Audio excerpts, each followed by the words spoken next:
সারা মৌসুমেও ধরা ছোঁয়ার বাইরে ইলিশ। চট্টগ্রাম থেকে ইলিশের বাজার দর জানিয়েছেন সহকর্মী নয়ন বড়ুয়া জয়।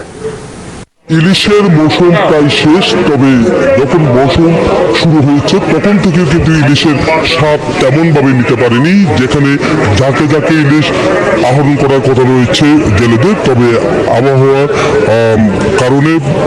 তার কারণে কিন্তু জেলেরা সেভাবে ইলিশ পায়নি বলে তারা আমাদেরকে জানিয়েছেন।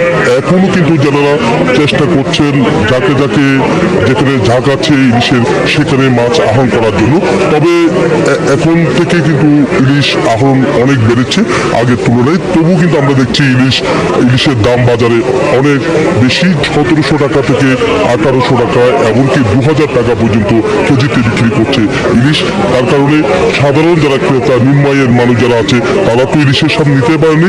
একই সাথে যে মধ্য আয়ের মানুষ যারা আছে তারাও কিন্তু সাহস করতে পারছে না ইলিশ 1700 টাকা কেজিতে কেনার। আমরা একটু কথা বলবো, একজন ক্রেতা আছেন, বাজার করতে এসেছেন, তাদের সাথে একটু কথা বলতে চাচ্ছি। ইলিশের স্বাদ কি নিতে পেরেছেন কিনা?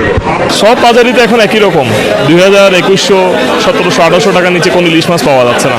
কমলো না কেন ভাই? আমরা তো আসলে খুচরা ব্যবসায়িক, যারা আমরা তো আড়ত থেকে কিনে আনি। ওইখানে যদি না কমে তাহলে তো আমরা কিভাবে সস্তা বিক্রি করবো? আমাদের তো কেনার উপরে বিক্রি। দেখতে পাচ্ছেন যে ইলিশ সাজিয়ে রাখা হয়েছে, 1 কেজি ওজনের ইলিশ 1700 টাকা বিক্রি করছে, আর এর চেয়ে বেশি ওজনের ইলিশ 1800 থেকে 2000, আবার 2 কেজি ওজনের ইলিশ আমরা দেখছি 2500 থেকে 2800 টাকা পর্যন্ত তারা বিক্রি করছে বলে আমাদেরকে জানিয়েছেন। যারা ক্রেতা তাদের সাথে আমরা কথা বলছি, তারা বলছেন যে ইলিশের দামটা যদি একটু কম হতো তাহলে সাধারণ মানুষ ইলিশের স্বাদ নিতে পারত বলে তারা মনে করছেন।